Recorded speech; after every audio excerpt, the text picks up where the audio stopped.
এই লোকটিকে দেখার পরে যদি তুমি মনে করো যে সে একজন সাধারণ লোক, তাহলে এটা তোমার সবথেকে বড় ভুল ধারণা। এই লোকের নাম হচ্ছে নাম জি জুন, আর সে পেশায় হচ্ছে একজন কোরিয়ার দয়ামায়াহীন অ্যাসাসিন। এই লোকের আন্ডারে চলে কোরিয়ার সকল আন্ডারওয়ার্ল্ডের অ্যাসাসিনের গ্রুপ। কিন্তু হঠাৎ একদিন কোথায় থেকে একটি আননোন গ্রুপ এসে এই লোকের ছোট ভাইকে হত্যা করে ফেলে। মানে বুঝতেই পারছো এর পরিণাম এবার কি হতে পারে। আর বেশি কিছু বলে দিলে মুভির পুরো মজাই নষ্ট হয়ে যাবে। জাস্ট তোমাদেরকে এইটুকুই বলবো যে এটা হতে চলেছে আমার দেখা one of the most violence Korean একটা সিরিজ। যারা ভায়োলেন্স মুভি দেখতে ভালোবাসো, এটা তাদের জন্য মাস্ট ওয়াচ একটি ভিডিও। তাই আর কোনো প্যাচাল না বাড়িয়ে চলো সবাই মিলে একটা করে সাবস্ক্রাইব করে দিয়ে শুরু করি আজকের Korean violence series Mercy for None explanation. Movie শুরুতে আমাদেরকে নিয়ে যাওয়া হয় 10 বছর পূর্বে সিওলের ইউদো শহরে। এখানে গল্পের মেইন লিড ক্যারেক্টার নামকি জুনকে দেখানো হয়। নামকি জুনকে এখানে দেখা যায় বেশ কিছু গুন্ডা পান্ডাদের সাথে মারামারি করতে, যেখানে সে একাই কিছু সময়ের মধ্যে সবগুলোকেই নিমিষে খতম করে ফেলে। এই নামকি জুন হলো শহরের প্রভাবশালী গ্যাং ভ্যাংসান গ্রুপের সবথেকে খতরনাক এবং শক্তিশালী অ্যাসাসিন। নামকি জুন যে কি খতরনাক অ্যাসাসিন তা তোমরা মুভির সামনেই জানতে চলেছ। নামকিন জুন তার গ্রুপে তার ছোট ভাই নাম জি সিওয়াকেও শামিল করে নেয় এবং সে এই গ্যাং থেকে দূরে সরে আসে, কারণ নামকিন জুন এই হত্যাকাণ্ড মারামারি কাটাকাটি থেকে দূরে সরে আসতে চাইছিল। সিন কাট হয় এবং নিয়ে আসা হয় বর্তমান সময়ে। আমরা জোয়ান গ্রুপের ম্যানেজারকে দেখতে পাই, যাকে এক অ্যাসাসিন নির্মমভাবে অত্যাচার করতে থাকে এবং এই অত্যাচার শেষে তাকে একেবারে মেরেই ফেলে। এই সম্পূর্ণ কাজটা করছিল বংশান গ্রুপের মালিকের ছেলে জুনমু। এখন তোমাদের মাথায় অবশ্যই ঘুরপাক খাচ্ছে যে বংশান গ্রুপের সাথে জোয়ান গ্রুপের কি এমন শত্রুতা, সেটা চলো এবার একটু জেনে নেওয়া যাক। মূলত বংশান গ্রুপ ও জোয়ান গ্রুপ 10 বছর আগে একই গ্রুপ ছিল, যার নাম ছিল ভ্যাংসান গ্রুপ। সেই সময়ে কোনো এক কারণে দুই গ্রুপের মধ্যে মারামারি তৈরি হয় আর তারা দুইটি গ্রুপে ভাগ হয়ে যায় এবং একে অপরের পিছে লেগে যায় এক একজনকে ডাউন করতে। এই গ্রুপ ভাগ নিয়ে জটিল এক কাহিনীও রয়েছে, যা তোমরা সামনে আস্তে আস্তে জানতে পারবে। এখন জোয়ান গ্রুপের ম্যানেজারকে মার্ডার করে ফেলার কারণে ভ্যাংসান গ্রুপের চেয়ারম্যান ও জোয়ান গ্রুপের চেয়ারম্যান একসাথে মিটিং এ বসে। জোয়ান গ্রুপের চেয়ারম্যান বলতে থাকে যে আমি জানি এই হত্যাকাণ্ডের মধ্যে তোমার কোনো হাত ছিল না, তবে তোমার ছেলে যে এই কাজটি করেছে তা আমাদের গ্রুপের কাছে লিড রয়েছে। এই সকল কথাবার্তা শুনে বংশান গ্রুপের চেয়ারম্যান জানায় সে এই সকল হত্যাকাণ্ডের ঝামেলায় পড়তে চায় না, তাই এই সকল ঝামেলা জোয়ান গ্রুপের চেয়ারম্যান লি জোয়ানকেই সামলাতে বলে, যার বদলে সে তার রিয়েল এস্টেটের যে মামলা রয়েছে সেগুলো সে হ্যান্ডেল করতে চায়। এই ডিলটি লি জোয়ানের কাছে ভালো লাগে এবং সে অতি উৎসাহে রাজি হয়ে যায়। আমি বুঝতে পারছি যে তোমাদেরকে এই সিরিজ প্রথমে বুঝতে একটু অসুবিধা হতে পারে, তবে কোনো ব্যাপার না, একটু সময় নিয়ে সিরিজটি দেখতে শুরু করো। আমি এমন ভাবে এক্সপ্লেন করেছি যে আস্তে আস্তে সকল জট তোমরা খুলে ফেলবে। সেখান থেকে এসে লি জোয়ান নামজি জুনের ভাই নাম সিজিওয়াককে সেই ঝামেলাটা শেষ করতে বলে। তার মানে নামজি জুনের ভাই জোয়ান গ্রুপের সাথে যে কাজ করে তা এখানে স্পষ্ট। তার কথা শুনে নামজি সিওয়াক চলে আসে সেই অ্যাসাসিনের কাছে যে জিয়ান গ্রুপের ম্যানেজারকে মার্ডার করেছিল। তাকে সে বলে তোর কাছে শুধু 2 দিন টাইম রয়েছে, এর মধ্যে তোকে যেন কোরিয়া থেকে চলে যেতে দেখি। আর এই কথা যেন বংশান গ্রুপের ছেলে জুনমু জানতে না পারে। হঠাৎ দেখা যায় সেখানে জুনমু তাদের এই কথাবার্তা শুনে ফেলে। যখন নামজি সিওয়াক বুঝতে পারে যে জুনমু তাদের কথাবার্তা শুনে ফেলেছে, এবার পরিস্থিতি সামাল দেওয়ার জন্য নামজি সিওয়াক জানায় যে এমনিতেই জুনমুর জন্য দুই গ্রুপের মধ্যে আবারও পুরান শত্রুতা শুরু হতে চলেছে, তাই সে যেন এই সকল উল্টাপাল্টা কাজ না করে বেড়ায়। জুনমু তার এই কথা শুনে রেগে মেগে নামজি সিওয়াককে মারতে চলে আসে। নামজি সিওয়াক কোন রকমে নিজেকে প্রোটেক্ট করে এবং উল্টা জুনমুকে মারতে শুরু করে। নিজের এত বড় বেইজ্জতি দেখে জুনমু তাকে বলতে থাকে যদি আমি কখনো সুযোগ পাই তবে তোর গলা থেকে মাথা এক কোপে নামিয়ে দেব। এখান থেকে সিন কাট হলে আমরা নামজি জুনকে দেখতে পাই। নামজি জুন বর্তমানে খুন খারাপি ছেড়ে দিয়ে এখন বিভিন্ন জায়গায় ক্যাম্পেইন করে তার মানসিক শান্তির জন্য সময় কাটাচ্ছিল। এখানে দেখা যায় প্রায় কয়েক বছর পরে নামজি সিওয়াক তার ভাইয়ের সাথে এখানে দেখা করতে আসে। এত বছর পর এক ভাই আরেক ভাইকে দেখে আবেগে আপ্লুত হয়ে পড়ে। এখানে নামজি সিওয়াক তার ভাইকে জানায় লি জোয়ান নাকি চাইছে যে জোয়ান গ্রুপের সকল দায়িত্ব নামজি সিওয়াকের হাতে তুলে দিতে। এই সকল কথা শুনে নামজি জুনের কেমন যেন একটা খটকা লাগে। যাই হোক, এরপরে নামজি সিওয়াক যখন নামজি জুনের সাথে দেখা করে নিজের বাড়িতে এসে পড়ে, তখন বিড়ালকে খাবার দেওয়ার সময় লক্ষ্য করে যে তার পাশে কিছু একটা রয়েছে। আর ঠিক ওই সময়ে কিছু লোক তাকে মারার জন্য হামলে পড়ে। তবে এখানে নামজি সিওয়াক নিজের ফাইটিং স্কিল দিয়ে সকলকে একের পর এক খতম করে দিতে থাকে। আসলে নামজি সিওয়াক যে কার ভাই সেটা তো বুঝতে হবে। সকলকে খতম করে দেওয়ার পরে শেষ একজন অ্যাসাসিনকে মারার ঠিক আগ মুহূর্তে নামজি সিওয়াকের তার উপরে দয়া হলে তাকে ছেড়ে দেয়। তবে সে যখন গাড়ি থেকে তার মোবাইলটি আনতে যায় তখনই সেই অ্যাসাসিন উঠে এসে তার পিঠে ও গলার মধ্যে ছুরি বসিয়ে দেয়। মাত্র কয়েক সেকেন্ডের মধ্যে মারাত্মক রকমের ঘায়েল হয়ে যেয়ে আস্তে আস্তে তার পাতে নামজি সিওয়াক সেখানেই মারা যায়। এই খবর নামজি জুনের কাছে গেলে সে পুরাই ভেঙে পড়ে। পরের দিন নামজি সিওয়াকের ফিউরানেলে লি জুয়ান ও বংসান গ্রুপের সকল অ্যাসাসিন এসে সামনে দাঁড়ায় এবং সম্মানের সাথে নামজি সিওয়াকের কফিনের সামনে মাথা নত করে। এর কারণ হচ্ছে যখন নামজি জুন এই সকল কাজে জড়িত ছিল তখন তাদের এই দুই গ্রুপের সাথেই সে একটা ডিল করেছিল, যেটা হলো নামজি জুন তাদের কোনো কাজে বাধা দিবে না এবং এর বদলে নামজি সিওয়াককে যেন জোয়ান ও বংশান গ্রুপ সবসময় প্রোটেক্ট করে রাখে। পুরো ফিউরানেলের সময় নামজি জুনকে আমরা গম্ভীর এবং ভয়ঙ্কর রূপে দেখতে পাই। তবে সে ওই জায়গাতে কাউকে কিছু না বলে ফিউরানেল শেষ করতেই পুলিশ স্টেশনে চলে যায়, যেখানে তার ভাইকে সেদিন যারা আক্রমণ করেছিল তাদেরকে আটকে রাখা হয়েছিল। তাদের থেকে নামজি জুন খুনির কথা জানতে না পারলেও এতটুকু জানতে পারে যে লোকটা তাদেরকে তার ভাইকে খুন করতে পাঠিয়েছিল তার একজন ভাই রয়েছে। এরপরে নামজি জুন খোঁজ খবর নিতে নিতে একটি ক্লাবে এসে ওই খুনির ভাইকে ধরে ফেলে।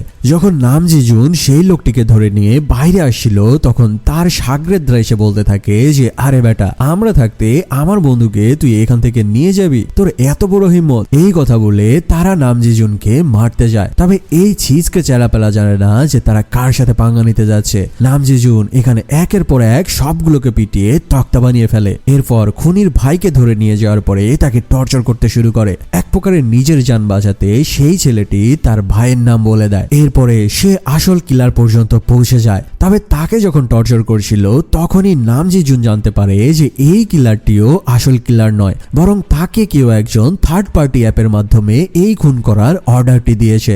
এখানে নামজি জুন জানতে পারে যে মিশো নামের একটি চ্যাটিং সাইট থেকে নামজি সিওয়াককে মার্ডারের একটি ডিল আসে। মিশো নামের এই চ্যাটিং সাইটটিকে তোমরা ডার্ক ওয়েবের সাথে তুলনা করতে পারো, মানে বিভিন্ন ধরনের খুন খারাপির মার্ডার করার ডিল এই সাইটে পাওয়া যায়। আর এই সকল ডিল যারা দিয়ে থাকে এবং যারা নিয়ে থাকে তাদের কোনো ইনফরমেশন সেই ওয়েবে থাকে না। এবার নামজি জুন এক লয়ার থেকে জানতে পারে যে এই সাইটটি যেই ব্যক্তি তৈরি করেছে একমাত্র সেই ব্যক্তি বলতে পারবে যে এই সকল ডিল আসলে কারা আদান প্রদান করে। অন্যদিকে দেখানো হয় নামজি সিওয়াকের বস অর্থাৎ লি জুয়ান গ্রুপ নামজি সিওয়াকের খুনের ইনভেস্টিগেশন প্রাইভেট ভাবে শুরু করে দিয়েছে। এখানে পুলিশদেরকেও এই খুনের ইনভেস্টিগেশন খুবই তড়িঘড়ি ভাবে করতে দেখা যায়। তবে নামজি জুন তার ভাইয়ের এই হত্যাকারীকে খুঁজে বের করার জন্য পুরো শহর একদম তোলপাড় করা শুরু করেছে। নামজি জুনকে দেখা যায় সে লয়ারের কাছ থেকে সেই চ্যাটিং সাইটের মালিকের অ্যাড্রেস নিয়ে সরাসরি তার অফিসে পৌঁছে যায় এবং তার সামনে যেই আসছে তাকে বাধা দিতে সে কোনো রকম কথা ছাড়াই তাদেরকে খতম করে দিতে থাকে। চ্যাটিং সাইটের মালিক ওয়ান বাইরে থাকার কারণে সে যখন নামজি জুনের কথা শুনতে পায় এবার সে নির্দেশ দিতে থাকে যে সে যখন অফিসে ফিরে আসবে সে যেন দেখতে পায় যে তার গার্ডরা নামজি জুনকে শেষ করে ফেলেছে। এই কথা শুনে সেখানকার সকল গার্ড ঝাঁপিয়ে পড়তে থাকে নামজি জুনের ওপরে। তবে এখানে নামজি জুন যেভাবে একের পর এক ফাইট ব্যাক দিতে থাকে তা ছিল এক একটা দেখার মতো। এভাবে নামজি জুন সকলকে একে একে মেরে ওপরে পাঠিয়ে দেয় আর এই চ্যাটিং সাইটের মালিক ওয়ানের জন্য অপেক্ষা করতে থাকে। ওয়ান সেখানে এসে দেখে নামজি জুন তার সকল চেলাপেলাকে মেরে তার জন্য ওখানে অপেক্ষা করছে। আর এই কাহিনী দেখে এবার সেই চ্যাটিং সাইটের মালিক ওয়ান নামজি জুনের কাছে তার জীবন ভিক্ষা চাইতে থাকে। নামজি জুন তাকে জিজ্ঞাসা করে যে তার ভাইয়ের মার্ডারের ডিল আসলে কে পোস্ট করেছিল। এবার ওয়ান নিজের জান বাঁচাতে বলে দেয় যে সেই ব্যক্তি হলো বংসান গ্রুপের মালিক মিস্টার বংসানের ছেলে জুনমু। এবার বুঝতেই তো পারছো জুনমুর সাথে গ্রুপের ইনভেস্টিগেশন জানতে পেরে যায়। এই খবর জানতে পেরে সে লি জোয়ানকে জানিয়ে দেয়। লি জোয়ান তাকে বলতে থাকে যে এই খবরটি কোনোভাবেই যেন লিক না হয়। তবে তাদের এই কথোপকথন শুনে ফেলে পুলিশ অফিসার জিম। আসলে পুলিশ যখন ইনভেস্টিগেশনের জন্য লি জোয়ানের অফিসে গিয়েছিল তখন সেখানে বুদ্ধি করে হিডেন মাইক্রোফোন লাগিয়ে এসেছিল। এখানে কে যে কার পিছে পড়ে আছে তা বোঝা মুশকিল। তবে একটু পরে সবকিছু ক্লিয়ার হয়ে যাবে। একটু পরে আমরা লি জুয়ান ও বংশানকে একটা রুমে দেখতে পাই। লি জুয়ান বংশানকে জানায় নামজি সিওয়াকের খুনি আর কেউই নয় বরং বংশানের ছেলে জুনমু। তবে তার এই কথা শুনে বংশান বলে এই মার্ডার তার এবং তার কোম্পানির কোনো যায় আসে না। ঠিক ওই সময়ে সেখানে ঢুকে পড়ে নামজি জুন। নামজি জুন তাদেরকে বলতে থাকে আমি জানি আমার ভাইয়ের মার্ডারের পেছনে বংশানের ছেলের হাত রয়েছে, তাই ছেলের জান বাঁচাতে গিয়ে যেন বংশান নিজের জানটাই না হারিয়ে ফেলে। নামজি জুনের এমন কড়া লেভেলের থ্রেট পেয়ে বংশানের এবার প্যান্ট ভিজে যাওয়ার অবস্থা। নামজি জুন সেখান থেকে চলে গেলে বংশান এবার লি জুয়ানের হাতে পায়ে ধরতে থাকে তাকে সাহায্য করার জন্য। লি জুয়ান কোনো কথা না বললে সে সেখান থেকে চলে আসতে বাধ্য হয়। বংশান এসে তার ছেলেকে মারধর করতে থাকে যে সে কেন এই কাজটি করেছে, কিন্তু জুনমু উল্টা তার বাবাকে বলতে থাকে যে একজন অ্যাসাসিনকে ভয় পাওয়ার এমন কি কারণ রয়েছে, তাকে তো শেষ করে দিলেই সব ঝামেলা মিটে যায়। মানে জুনমু লিটারেলি তার জমের সাথে লড়তে চাইছে, আর উঠতি বয়সে রক্ত গরম থাকবে এটাই স্বাভাবিক। তবে জুনমু জানে না যে সে কার ব্যাপারে কথা বলছে। অন্যদিকে দেখানো হয় নামজি জুন তার একজন বন্ধুর কাছে যায় কিছু সাহায্যের জন্য। সেখানে আমরা নামজি সিওয়াকের অ্যাসিস্ট্যান্টকে দেখতে পাই যে তার বসের মৃত্যুর প্রতিশোধের জন্য নামজি জুনের সাথে মিলিত হয়। এখন তারা সেই লয়ারের সাহায্যে বংশানের ছেলে জুনমুর সিক্রেট লোকেশন জেনে যায়। আমরা লি জুয়ানের অফিসে হিয়েন নামক এক ব্যক্তিকে দেখতে পাই যে তাকে বংশান গ্রুপের ব্যাপারে উস্কাতে থাকে। লি জুয়ানকে সে বলতে থাকে তাদের দুই গ্রুপের মধ্যে আইন ছিল যে কেউ কারো কোনো ক্ষতি করতে পারবে না, তবে বংশান গ্রুপ তা ভঙ্গ করেছে, তারা তাদের ম্যানেজারকে হত্যা করেছে। এখন তুমিও বংশানকে মেরে তার বিজনেস হাতিয়ে নাও। লি জুয়ানের অফিসে ফিট করা সেই হিডেন মাইক্রোফোনের সাহায্যে পুলিশ অফিসার জিম তাদের এই সকল কথাবার্তাগুলো শুনতে পায়। সিন চেঞ্জ হয় এবং দেখা যায় বংশান তার ছেলেকে বাঁচানোর জন্য এক তুখোর অ্যাসাসিনকে নামজি জুনকে মেরে ফেলার জন্য হায়ার করতে যায়। তবে সেই অ্যাসাসিন নামজি জুনের নাম শোনার পরেই আটকে ওঠে, কারণ সে বুঝতে পারে যে এই অ্যাসাসিনের সাথে পাঙ্গা নেওয়া মানে নিশ্চিত মৃত্যু, যার কারণে সে মুখের ওপরেই বংশানকে না করে দেয়। সেই অ্যাসাসিনকে হায়ার করতে না পেরে বংশান তার এক লোককে নির্দেশ দেয় জুনমুকে আপাতত তাদের একটি সেফ হাউসে বন্দি করে রাখতে।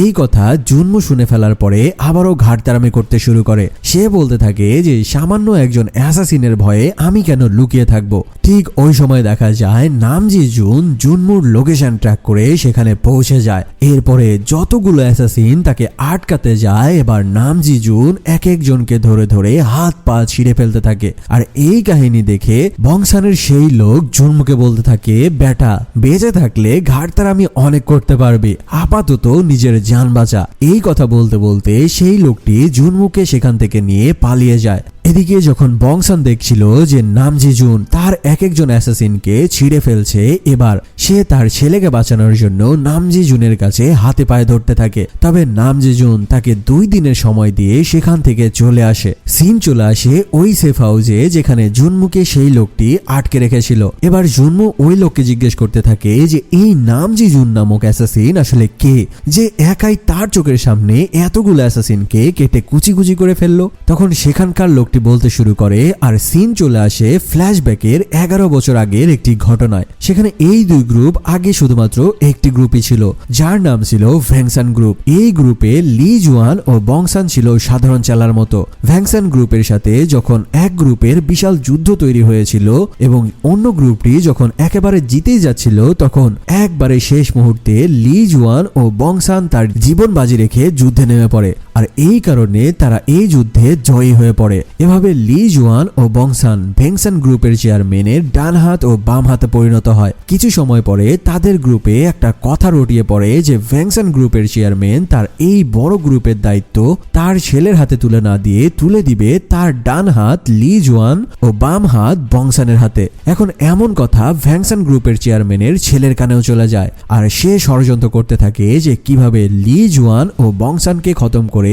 তার বাবার এই পুরো রাজত্ব হাসিল করা যায়। এখানে নিজেদের অধিকার বাঁচাতে লি জুয়ান ও বংশান চলে আসে তার পুরান বন্ধু নামজি জুনের কাছে। আর এখানেই আমরা জানতে পারি যে এই লি জুয়ান, বংশান এবং নামজি জুন একে অপরের জিগরি দোস্ত ছিল। লি জুয়ান ও বংশান নামজি জুনের খুবই কাছের বন্ধু হওয়ার কারণে সে তাদের রাজত্ব বাঁচাতে চেয়ারম্যানের ছেলেকেই পৃথিবী থেকে ওপরে পাঠিয়ে দেয়। এই খবর যখন লি জুয়ান ও বংশান জানতে পারে তখন তারা প্রচুর ঘাবড়ে যায়, কারণ যদি চেয়ারম্যান কোনোভাবে জানতে পারে যে জুয়ান জোয়ান ও বংসানের কোনো এক বন্ধু নিজেদের স্বার্থের জন্য চেয়ারম্যানের ছেলেকে মেরে ফেলেছে, তাহলে এই সাম্রাজ্য তাদের হাতছাড়া হয়ে যাবে। তাই এবার তারা নামজিজুনকে বলতে থাকে যে স্বয়ং চেয়ারম্যানকেই উড়িয়ে দেওয়ার জন্য। আর নিজের বন্ধুর কথা রাখতে নামজিজুন তার শেষ খেলাটা খেলে দেয়, মানে এবার সে ওই ভ্যাংসান গ্রুপের চেয়ারম্যানকেই ওপরে পাঠিয়ে দেয় আর পুরো রাজত্ব দুইটি গ্রুপে ভাগ করে তার দুই বন্ধু লি জুয়ান ও বংসানের হাতে তুলে দেয়। এখন তোমরা ভাবছো যে নামজিজুন চাইলে তো নিজেই পারতো পুরো কোম্পানি নিজের নামে করে নিতে। আসলে নামজিজুন চাচ্ছিল না যে এই ডার্ক ওয়েবের মতো ভয়ঙ্কর খুন খারাপের মধ্যে নিজেকে জড়িয়ে রাখতে। সে এই অ্যাসাসিন জীবন থেকে একটি সাদামাটা জীবনে ট্রান্সফার হতে চাচ্ছিল, যার কারণে সে এই রাজত্ব তার দুই বন্ধুর মধ্যে ভাগ করে দেয়। তবে এখানে কয়েকটি শর্ত দিয়ে দেয়। প্রথম এগ্রিমেন্ট হচ্ছে তারা দুজনেই রাজত্ব রক্ষার লড়াইয়ে কখনো নিজেদের মধ্যে ঝামেলা করতে পারবে না, এবং দ্বিতীয় শর্ত হচ্ছে যে নামজিজুন যখন এই রাস্তা থেকে সরে যাবে তখন তার একমাত্র ছোট ভাই নামজি সিওয়াক একা হয়ে পড়বে, তাই তারা দুজনেই মিলে যেন তার ছোট ভাইকে আগলে রাখে। এখন যেই লোকটি এই পুরো কাহিনী জুনমুকে বলছিল সে বলতে থাকে চেয়ারম্যানের মৃত্যুর পরে জানা গিয়েছিল যে চেয়ারম্যানের ছেলেকে আসলে নামজিজুন মারেনি, তবে আসলে কে মেরেছিল সেটাও পরিষ্কারভাবে জানা যায়নি। এই ঘটনার পরে আমরা সেই লোকটিকে দেখতে পাই যে একটু আগেই জুনমুকে এই ঘটনাগুলো বলছিল।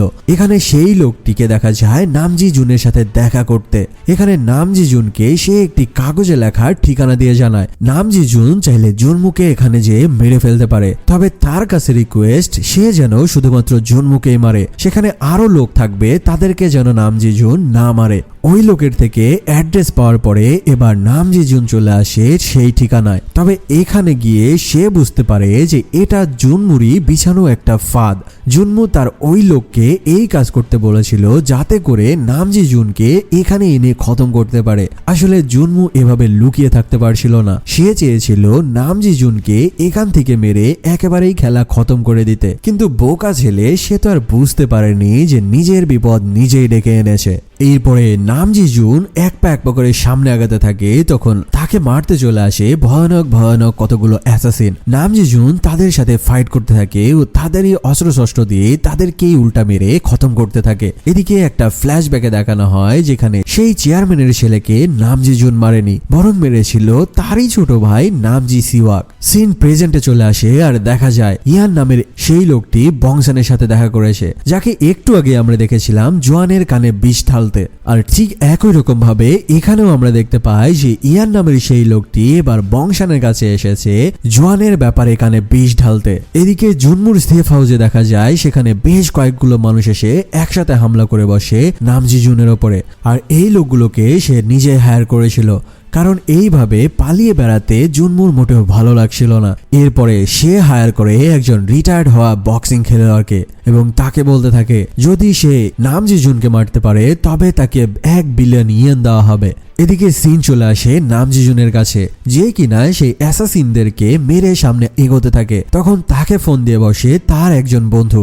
নামজিজুনের বন্ধু তাকে বলতে থাকে যে বংসান তার ছেলেকে বাঁচানোর জন্য সবকিছু করতে রাজি আছে, তাই নামজিজুন যেন ওই জায়গা থেকে ফিরে আসে। তখন দেখা যায় নামজিজুনের সেই বন্ধুর সামনে জুনমু চলে আসে। জুনমু তাকে বলে নামজিজুনের লোকেশন যদি দিয়ে দাও তবে আমি তোমাকে ছেড়ে দেব, আর যদি তা না করো তবে তোমার সাথে কি হবে তুমি সেটা নিজেও জানো না। এই কথা শুনে নামজিজুনের বন্ধু রেগে একটা ব্যাট নিয়ে সেখানে থাকা সকলের সাথে মারামারি করতে শুরু করে দেয়। তবে জুনমুর হায়ার করা সেই বক্সিং প্লেয়ারের সাথে সে আর পেরে ওঠে না। এরপর জুনমু সেই ব্যাটটি তার হাতে নিয়ে এলোপাথারি নামজিজুনের বন্ধুকেই মারতে থাকে এবং এক পর্যায়ে সে নামজিজুনের বন্ধুকেও মেরে ফেলে। নামজিজুন যখন পরবর্তীতে তার বন্ধুকে ফোন দেয় এবার সেই কলটা রিসিভ করে জুনমু, আর সে নামজিজুনকে বলতে থাকে তোর ভাইয়ের মতো এবার আমি তোর বন্ধুকেও মেরে ফেলেছি, যদি আমাকে ধরতে হয় তবে সেফ হাউসে চলে আয়। এই কথা বলে জুনমু তার নিজের সেফ হাউসের ঠিকানার লোকেশন নামজিজুনকে জানিয়ে দেয়। জুনমু আগে থেকেই সেফ হাউসে তার নিজের এক ব্রিলিয়ান্ট ফোর্স তৈরি করে রেখেছিল, যেন নামজিজুন এখানে আসা মাত্রই তারা নামজিজুনকে ছিঁড়ে ফেলে। নামজিজুন তার বন্ধুর সেই জায়গায় চলে আসে আর তার বন্ধুকে দেখতে পায় যে সেও ইতিমধ্যে এই দুনিয়ার মায়া ছেড়ে চলে গেছে। নামজিজুন রেগে এবার সেই ব্যাটটা হাতে নিয়ে বেরিয়ে পড়ে জুনমুর উদ্দেশ্যে। এদিকে জুনমু তার এক বিশাল বাহিনীকে জানায় যে নামজি জুনের বডি থেকে মাথা কেটে আলাদা করতে পারবে তাকে 1 বিলিয়ন ইয়ন দেওয়া হবে। কিছুক্ষণ পরে নামজি জুন সেখানে পৌঁছালে শত শত অ্যাসাসিন তার সামনে দাঁড়িয়ে থাকে তাকে মারার জন্য। এখানে নামজি জুন সেই ব্যাট দিয়ে একের পর এক তার শত্রুদের মেরে সামনে এগোতে থাকে। নামজি জুনের এই রিয়েলিস্টিক ফাইট স্কিল দেখে আমার মাথায় ঘুরে যাচ্ছিল। তোমরা যারা এই সিনটুকু দেখতে চাও প্লিজ এই সিরিজটাও একবার দেখে নিও। তার সামনে যেই আসতে থাকে তাদেরই ছুরি দিয়ে তাদেরকেই কেটে কুচি কুচি করা শুরু করে নামজি জুন। এভাবে নামজি জুনের মারাত্মক ভায়োলেন্স ভাবে কাটাকাটি দেখে সেখানে দাঁড়িয়ে থাকা বাকি অ্যাসাসিন গুলো নিজের জান বাঁচাতে ভোঁ দৌড় মেরে পালিয়ে যায়। সবার শেষে তার সামনে আসে সেই বক্সিং প্লেয়ার। এতগুলো মানুষকে মারতে মারতে নামজি জুন অনেকটাই দুর্বল হয়ে পড়েছিল, তাই সে আর ওই বক্সিং প্লেয়ারের সাথে অতটা পেরে উঠছিল না। নামজি জুনকে যখন সেই বক্সিং প্লেয়ার একেবারে মেরেই ফেলবে ঠিক ওই সময় নামজি জুন একটি কাঁচের টুকরো তুলে নেয় আর সেটি ঢুকিয়ে দেয় সেই বক্সারের চোখের মধ্যে। এতে সেই বক্সার প্লেয়ার সেখানে ঘায়েল হয়ে পড়ে। এই অবস্থা দেখে জুনমু এবার গান বের করে নামজি জুনকে মারার জন্য। তবে নামজি জুন সেই ব্যাট দিয়ে তার হাতে বাড়ি মারে আর নামজি জুনের হাতে থাকা গানটি মাটিতে পড়ে যায়। এবার জুনমু যখন বুঝতে পারে যে তার মৃত্যু অতি সন্নিকটে, এবার জুনমু নামজি জুনের পা ধরে ক্ষমা চাইতে থাকে। তবে এত কিছুর পরেও সে আর রক্ষা পায় না। নামজি জুন উঠে এসে তাকে এক বাড়ি মেরে নিচে ফেলে দেয় আর উপর থেকে নিচে পড়ার কারণে জুনমু সেখানেই প্রাণ হারায়। কি ভাবছো কাহিনী এখানেই শেষ? আরে ধুর, আসল টুইস্ট তো এখান থেকেই শুরু। ঠিক ওই সময় দেখা যায় নামজি জুনকে ফোন করে বংসান। সে বলতে থাকে যে প্লিজ আমার ছেলেকে ছেড়ে দাও, কারণ আমি জেনে গেছি যে আমার ছেলে তোমার ভাইকে হত্যা করেনি। কিন্তু নামজি জুন তাকে বলে ফেলে আমি তোর ছেলের অধ্যায় ইতিমধ্যে ক্লোজ করে দিয়েছি। এটা বলে সে ফোন কেটে দেয় আর তার ভাই এবং বন্ধুর স্মৃতি মনে করে নামজি জুন সেখানেই কাঁদতে থাকে। সবাইকে খতম করার পরে যখন নামজি জুন গাড়ি নিয়ে সেখান থেকে রওনা দেয়, হঠাৎ তার মাথায় একটি কথা আবারও জেগে ওঠে। সেটা হচ্ছে কিছুক্ষণ আগে বংশান তাকে ফোন দিয়ে বলছিল যে তার ছোট ভাই নামজি জিওয়াকে তার ছেলে জুনমু মারেনি। মানে এখানে নামজি জুন বুঝতে পারে যে আরো একজন কেউ জড়িত রয়েছে। তাছাড়া বংশান কেন এই কথা বলবে? হঠাৎ এই সময়ে একটি গাড়ি এসে নামজি জুনের গাড়িকে সজোরে ধাক্কা মেরে নিচে ফেলে দেয় আর এই অ্যাক্সিডেন্টে নামজি জুনের গাড়ি খারাপ ভাবে অ্যাক্সিডেন্ট হয় আর এখানেই নামজি জুন মারা যায়। এরপরে ওই গাড়ি থেকে একজন লোক বেরিয়ে আসে আর কাকে যেন ফোন দিয়ে জানায় যে নামজি জুনের নাম এই পৃথিবী থেকে আমি মুছে দিলাম এই মাত্র। তার মানে নামজি জুনের গাড়ি এটা কোনো অ্যাক্সিডেন্ট নয়, আসলে এটা প্ল্যানিং করে করা হয়েছে নামজি জুনকে হত্যা করার জন্য। এই সময়ে আমাদেরকে আবার একটি ফ্ল্যাশব্যাকে নিয়ে যাওয়া হয়। এখানে দেখা যায় যে নামজি জিওকে ছুরি মারার পরও সে ওই জায়গাতে তখনও বেঁচে ছিল আর এরপরে সে উঠে উল্টা সেই লোকটিকেই মেরে ফেলেছিল। তারপরে মারাত্মক জখম অবস্থায় সে যখন ওই জায়গা থেকে পালিয়ে লিফটে উঠেছিল, একজন মুখোশ পরা লোক তাকে লিফটের মধ্যে আবারও আক্রমণ করে আর এবার এই মুখোশধারী লোকের আক্রমণে নামজি সিওয়াক তার প্রাণ হারিয়েছিল। আর নামজি সিওয়াকের সাথে ঘটা এই ঘটনাগুলো দেখে ফেলে ডিটেকটিভ হান। তবে রিপোর্টে সে শুধুমাত্র লিখে দিয়েছিল যে জুনমুর ছুরির আঘাতেই নামজি সিওয়াকের মৃত্যু হয়েছে। এই কথাগুলো ডিটেকটিভ হানকে বংশানের কাছেই শুনতে দেখা যায়। ডিটেকটিভ হান তাকে সেই ব্যক্তির ভয়েস রেকর্ড শোনায় যেই ব্যক্তি তাকে এই ভুয়া রেকর্ড তৈরি করতে বলেছিল। বংশান সেই ভয়েস রেকর্ড শুনেই সাথে সাথেই বুঝে যায় যে এটা আর কেউ নয়, বরং এটি হচ্ছে জুয়ান গ্রুপের লিডার লি জুয়ান। নেক্সট সিনে বংশান ও লি জুয়ানকে সেই স্পটে দেখানো হয় যেখানে নামজি জুনের গাড়ি অ্যাক্সিডেন্ট হয়েছিল। সেখানে বংশান লি জুয়ানকে বলে নামজি জুনকে আমি মেরেছি কারণ সে আমার ছেলেকে মেরে ফেলেছে। তবে লি জুয়ান যদি সেটা কাউকে বলে তবে তারও একটা সত্য আমি জানি, মূলত জুনমুর লোক নামজি সিওয়াককে মরেনি, বরং লি জুয়ানই তাকে মারতে লোক পাঠিয়েছিল। মানে এই মুভিটা যে কত রকমের টুইস্টে ভরা তা তো দেখতেই পাচ্ছ। আরো সামনে কিছু টুইস্ট বাকি রয়েছে যেগুলো দেখার পরে তোমার হুঁশি উড়ে যাবে। সিন চেঞ্জ হলে দেখা যায় বংশান গ্রুপের সকল লোককেই পুলিশ গ্রেপ্তার করেছে। তবে সেখানের পুলিশ অফিসার জিম রাগারাগি করতে থাকে যে তারা বংশানকে সরাসরি কেন গ্রেপ্তার করতে পারেনি। এবার আরো একটা বড় টুইস্ট সামনে চলে আসে, সেটা হলো এই জিম হলো লি জুয়ানের একমাত্র ছেলে। মানে এই ইনভেস্টিগেশন এবং পুলিশের কাহিনী যা কিছু রয়েছে তা সবই ছিল বানোয়াট কাহিনী। আসলে জিম চাচ্ছিল বংশান গ্রুপ দখল করে নিতে, তার জন্যই সে পুলিশে যে ইনভেস্টিগেশন ইনভেস্টিগেশনের এই নাটকগুলো করছিল। এরপরে লি জুয়ানকে দেখা যায় সেই লোক ইয়ানের সঙ্গে। লি জুয়ান তাকে বলতে থাকে যে আমি জানি তুমি নামজি সিওয়াককে মেরেছো আর ডিটেকটিভ হানকে ঘুষ দিয়ে ভুয়া রিপোর্ট তৈরি করেছো আর হত্যার অপরাধ আমার ঘাড়ে ঠেলে দিয়েছো। ইয়ান তাকে বলতে থাকে যে আমি কেন নামজি সিওয়াককে মারতে যাব, যদি মারিও তবে তোমার কাছে কি প্রমাণ রয়েছে। সেখান থেকে সিন কাট হয়ে দেখানো হয় নামজি জুন এখনো মারা যায়নি, বরং সেই অ্যাক্সিডেন্টের পরে সে ওই জায়গা থেকে তার প্রাণ বাঁচিয়ে কোনো রকমে বেঁচে ফিরে আসে। এরপরে সেখান থেকে সরাসরি চলে আসে ওই ডার্ক ওয়েবসাইটের মালিক ওয়ানের কাছে। ওয়ান তার লোকজনদের সাথে তখন ডিনার করছিল আর ওই সময়ে সে নামজি জুনের মৃত্যুর খবর জানার পরে বেশ আনন্দও করছিল। ঠিক ওই সময়ে তার বাসার সামনে নামজি জুনকে দেখে তার গলা দিয়ে আর কোনো খাবার নামে না। এবার নামজি জুন তাকে বলতে থাকে যে বল আমাকে মারার জন্য তোদের এই সাইডে কে অর্ডার দিয়েছিল।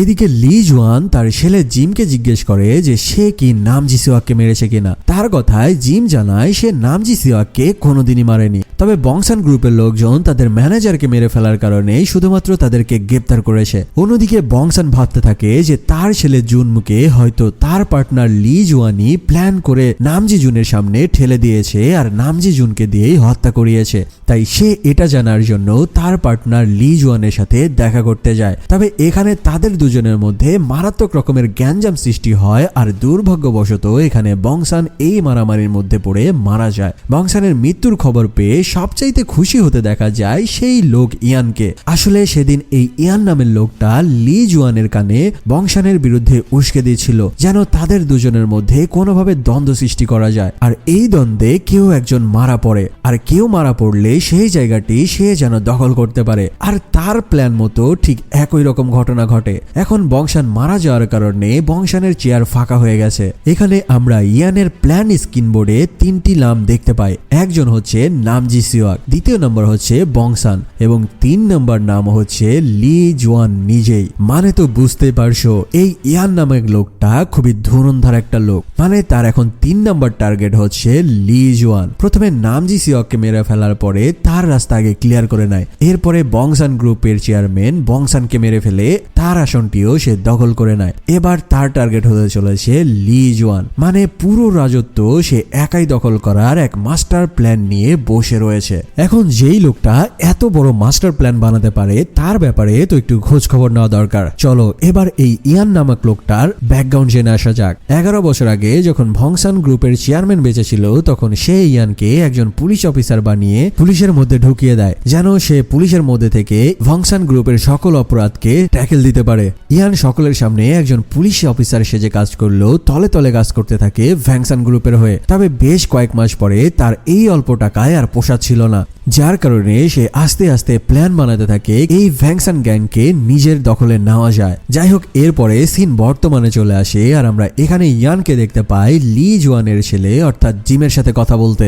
আর এখানেই এই ধুরন্ধর লোকটি আবারও তার একটি প্ল্যান বানিয়ে বসে। সে জিমের মাথার মধ্যে ঢুকাতে থাকে যে যেভাবেই হোক তুমি তোমার বাবাকে সরিয়ে দিয়ে নিজের অধিকারটুকু বুঝে নাও, মানে জিমকে দিয়েই সে তার বাবাকে হত্যা করাবে। এখান থেকে সিন চলে আসে একটি পুলিশ স্টেশনে, যেখানে দেখা যায় নামজি জুন চলে আসে ইয়ানকে মারতে। আর ঠিক ওই সময়ে সেখানে একজন ক্রিমিনাল এসে উল্টা নামজি জুনের উপরে আক্রমণ করে। আর এখান থেকে আমরা জানতে পারি যে বেশ কয়েক বছর আগে নামজি জুন এই লোকটার একটি হাত কেটে ফেলেছিল, যার কারণে সে পূর্ব শত্রুতার জেরে নামজি জুনের উপরে আক্রমণ করেছে। আর এই ঘটনাগুলো বুঝতে পেরে এবার ইয়ান সেই ক্রিমিনালকে তার বডিগার্ড বানিয়ে ফেলে, কারণ ইতিমধ্যে সে নামজি জুনের উপরে মারাত্মক রকমের খেপা। আর তার থেকেও বড় কারণ যে ইয়ানও বুঝে গেছে যে নামজি জুন জেনে গেছে যে তার ভাইয়ের আসল হত্যাকারী সে নিজেই। পরের দিন সকালবেলা দেখা যায় জিম তার বাবাকে বলতে থাকে যে আজকে থেকে কোম্পানির চেয়ারম্যান আমি হব। তার এই কথাবার্তা শুনে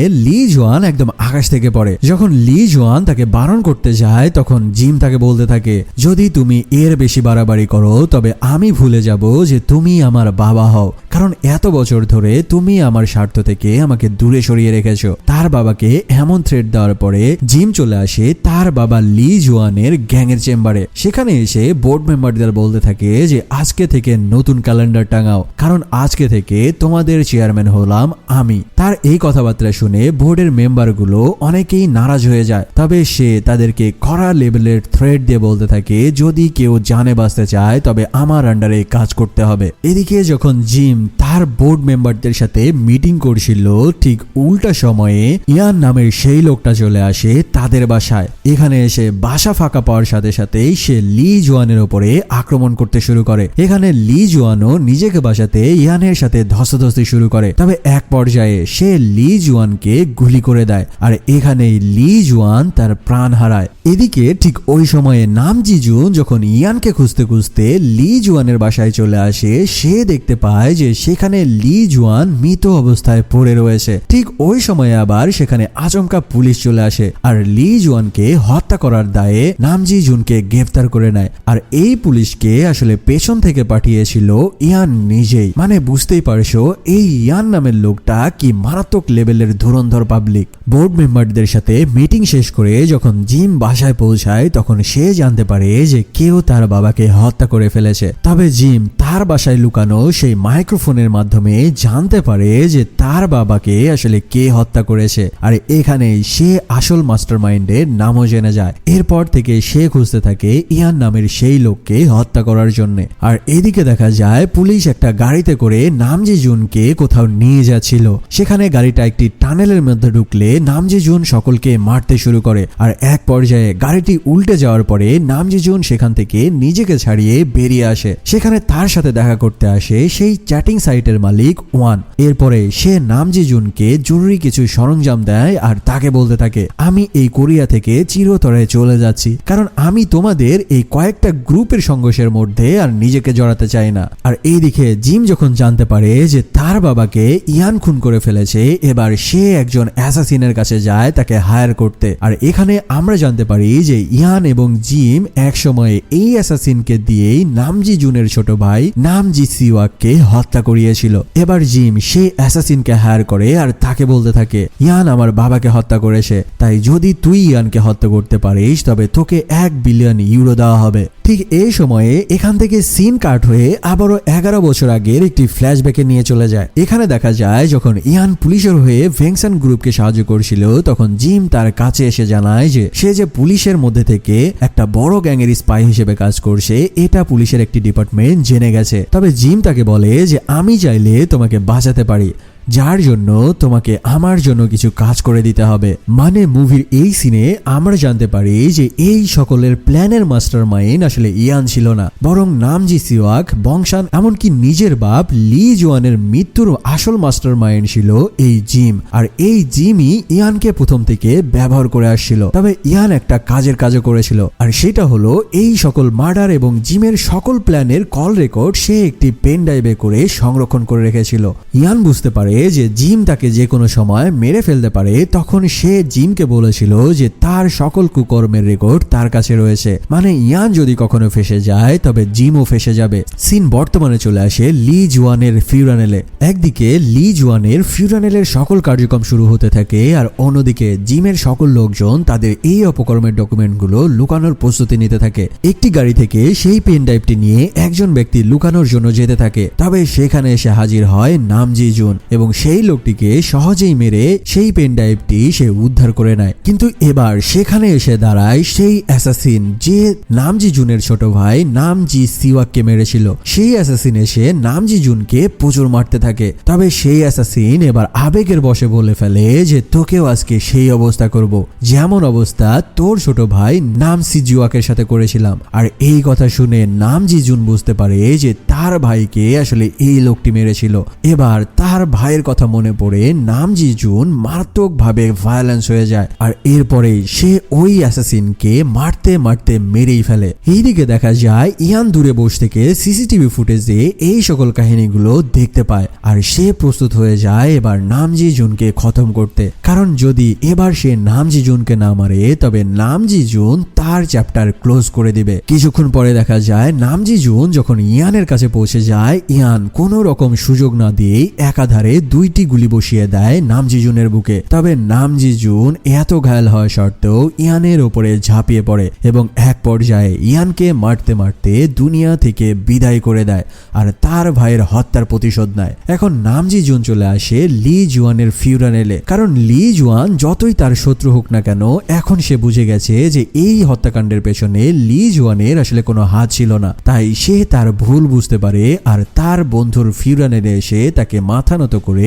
সম্মান জানায়। এদিকে জিম তার একজন প্রসিকিউটরের সাথে দেখা করে আর তাকে বলতে থাকে যে এখন থেকে লি জুয়ান গ্রুপ এবং বংসান গ্রুপ তারা দুজনে মিলে সামলাবে। আর জিম যেহেতু পুলিশের আন্ডার কভার হয়ে কাজ করে তাই তাদের এই অপকর্ম ঢাকা দেওয়া কোনো ব্যাপারই হবে না। তাদের এই সকল প্ল্যান চললেও অন্যদিকে দেখা যায় নামজি জুন দেখা করে তার ছোট ভাই নামজি সিওকের অ্যাসিস্ট্যান্টের সাথে। আর নামজি জুন ইয়ানকে মেরে অবশেষে সেই পেন ড্রাইভটি উদ্ধার করে নিয়ে এসে তার হাতে তুলে দেয় আর তার ছোট ভাইয়ের অ্যাসিস্ট্যান্টকে বলতে থাকে যে এই পেন ড্রাইভটি যেন কোনোভাবে কোনো সাংবাদিকের হাতে পৌঁছে দেওয়া যায়। এটা বলেই নামজি জুন কোথায় যেন চলে যায়। কিছুদিন পরে দেখা যায় লি জুয়ান কোম্পানি এবং বংসান কোম্পানি এক হয়ে নতুন একটি কোম্পানি গঠন করে আর এই কোম্পানি লিড করতে থাকে স্বয়ং জিম।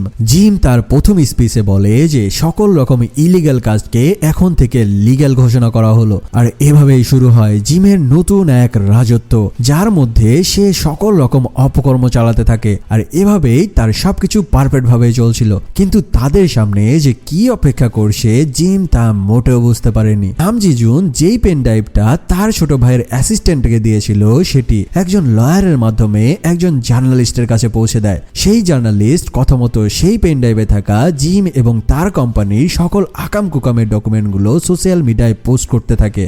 একদিন হঠাৎ জিমেরই মিটিং এ থাকা তারই একজন লোক এই পোস্টটি দেখে ফেলে আর সেও বুঝে যায় যে তাদের এই কোম্পানি মানবতার আড়ালে আসলে অপকর্ম চালাচ্ছে।